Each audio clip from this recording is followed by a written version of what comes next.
You know, we spend a lot of time talking about the ways that Trump and Republicans are letting down average Americans. But today, I actually wanted to focus on the positive, and specifically Gavin Newsom. So welcome back to the Michael Cohen Show on our continued journey to 500,000 subscribers. We're like 4,800 away now. Yeah, that's it. And then we hit the 500,000 mark. So hit subscribe, watch, comment, and share. And soon we'll be able to put an end to this stupidity. So California's Gavin Newsom has figured out legitimately how to attack Trump via social media. And being that California has the fourth largest economy in the world, he has the legitimacy to do so. And this week, Newsom spoke at the New York Times DealBook Summit. And while he was scathing with his remarks, I want to start by showing some of Newsom's latest social media posts. In it, he turns around and he writes, "Real words from Trump just now in the Oval. It's a con job. I think affordability is the greatest con job." That was from Kyle Griffin. Gavin Newsom responded, "How dare you want to be able to pay your bills?" He then goes on in with Newswire. U.S. economy lost 32,000 jobs in November. That's ADP data. Gavin Newsom's response, "Great job," to real Donald Trump. Third one turns around and goes, "Well, built different." Next one, he turns around and this is from my friend Jojo from Jersey. "Gavin Newsom never falls asleep in public." Governor Newsom, "True." Another one turns around and it says, "Gavin Newsom is the country's strongest and most powerful governor we have ever seen since 1776. And this, of course, is from Frozen Capital. "No MRI or medical exam could ever possibly compete with the greatest governor ever. Donald Trump stands no chance." Governor Newsom's press office, "True." It's one hell of an AI photo. And then finally, from Bloomberg, Costco joined the fast-growing list of businesses suing the Trump administration to ensure eligibility for refunds if the U.S. Supreme Court strikes down the president's signature global tariff. Governor Newsom's office, "But other countries pay the tariffs." All right, all cockeyed, just as so is the idea of these tariffs. Now, he also posted about the funding for California, the funding to rebuild from the wildfires this year. Let me show you what he said. In it, he says, "California Governor Gavin Newsom is headed to D.C. to push for a long overdue federal aid package for LA fire survivors. Despite bipartisan support in Congress, the Trump administration still hasn't sent a recovery proposal. That's 10 months after California's first request." Meanwhile, what do we end up having? Well, you have Pete Hegseth, then, of course, posting this. In it, you remember what he's talking about for your Christmas wish list? What he did is he's making fun of the attacks that they are doing on these alleged narco boats. Of course, Gavin Newsom was very quick to respond with this. In it, he writes, "Just go to prison, Pete." Mind you, during his speech at the summit, Newsom, he didn't hold back. That's one thing the guy doesn't do. He doesn't hold back. Speaking about ICE and Greg Bovino. Play the clip. He sent Greg Bovino and his secret police that seemed to have taken an oath in office to him, not the Constitution of the United States, to our campaign kickoff at the Democracy Center to chill participation in our rally. And he federalized 4,000 National Guard and sent 700 active duty Marines, not overseas, but to the second largest city in America. And they're still, our federalized guard, still there. Wake up to what is going on in this country. Yeah, I got to tell you, I watched part of it. It was truly a fascinating discussion. The only thing I would have told Gavin Newsom, maybe not the right way to be sitting. He looks like he's in a yoga class. Now, he also, of course, referred to the GOP having what he is referring to as California derangement syndrome. Play the clip. We went from the sixth largest economy to the fourth largest economy, $4.1 trillion a year. We have more Fortune 500 companies than we've ever had in the last 2 decades. We went from 48 to now, or 49 now to 58 Fortune 500 companies.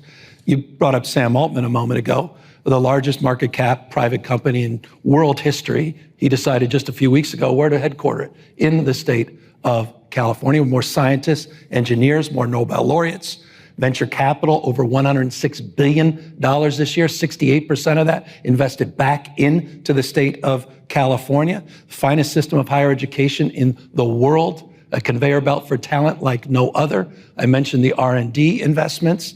The future happens in my state first, where America's coming attraction. That said, I also will reinforce the obvious. We're also the dominant manufacturing hub in the United States of America. $405.6 billion, 13.9% of the U.S. manufacturing. Compare that to Ron DeSantis, 2.8% in Florida. We're the dominant ag state, $62.1 billion, forestry, hunting jobs, ag jobs. You talk about farmers and ranchers. You're talking about my home state of California. The state of California has seen population increase. We had a Treasury Secretary here who needs to actually get some facts. You challenged him on some. California saw a population increase last year of 108,000, 105,000 the prior year, 49,000 the prior year before that. You got to update your talking points.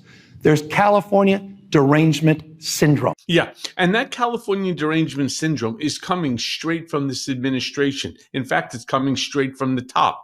Let me be crystal clear. There's nothing that Gavin Newsom said there that's not 100% accurate. All right, California has the fourth largest economy in the world.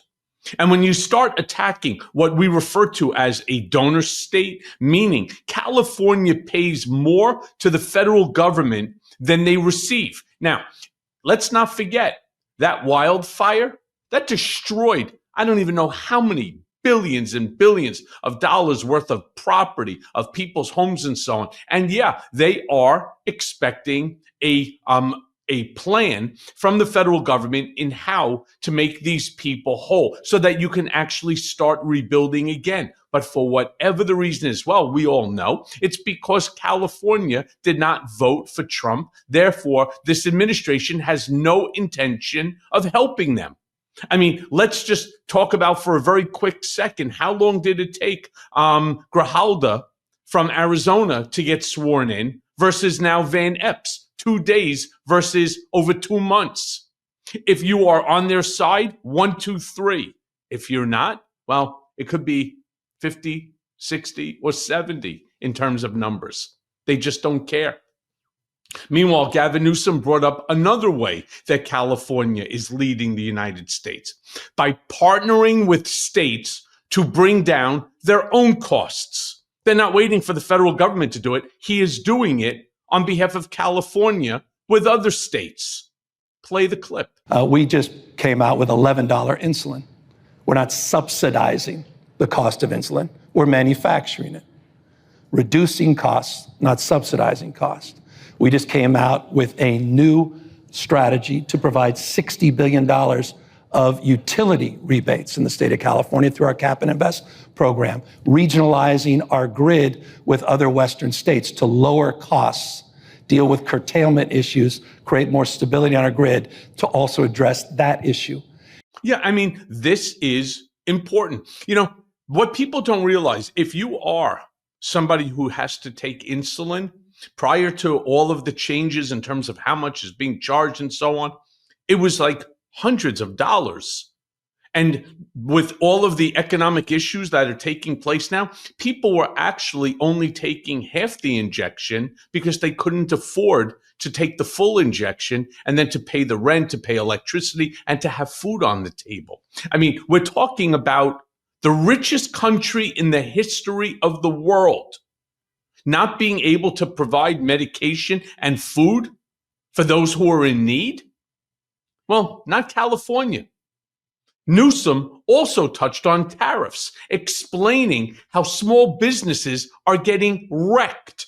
Play the clip. And I'm serious. If you were Tim Cook, under the circumstances, and he's in your state, under the circumstances he is in, which is he manufactures a lot of stuff in China, and he was worried about the tariffs. He was able to make a phone call that no small business in my state could have made. I mean, how about my farmers and ranchers in California? How about all these small, medium-sized businesses that can't pick up the phone and get an exemption on their tariffs? So yeah, it breaks my heart a little bit. That's a version of crony. That is by definition crony capitalism. It is the definition of it. But what is he? Back to the generous analysis. That's called being a fiduciary, doing what he needs to do on behalf of his shareholders. That's his job. So do I begrudge that? Yes. But do I begrudge him? Not as much. But what I do begrudge is the tone and tenor that this administration has set and the expectations they've set, that if you don't do the bidding, you don't write the check, you don't get the contract. Directing contracts, changing procurement, sole source on this, sole source that. This is a different level than we've ever seen in the past. Some would argue, okay, it's just more transparent. BS. It's at a different scale than we've seen in the past. And for those that are complicit and participatory in that, beyond their fiduciary responsibility, that's where I have a real problem. Look, you have all seen on this show in past videos, I showed you Tim Cook coming to Trump's Oval Office and presenting him with a trophy. And remember, I turned around and I said to you that the base of that trophy weighed in at a whopping 5 pounds and made of gold. No, not gold plated, gold. You're talking about $370,000 bribe, if we're going to call it that, a $370,000 gift.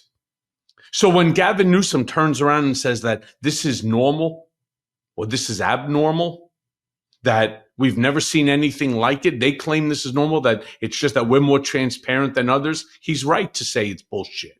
Because it is. We have never seen a scenario like this where you have countries who are seeking favor, I'm talking Qatar, providing the president with a $400+ million gift, the airplane, or Tim Cook with this trophy, or how many others, including when he went to Korea and they presented him with a sword and a gold crown. This isn't transparency. This is grift.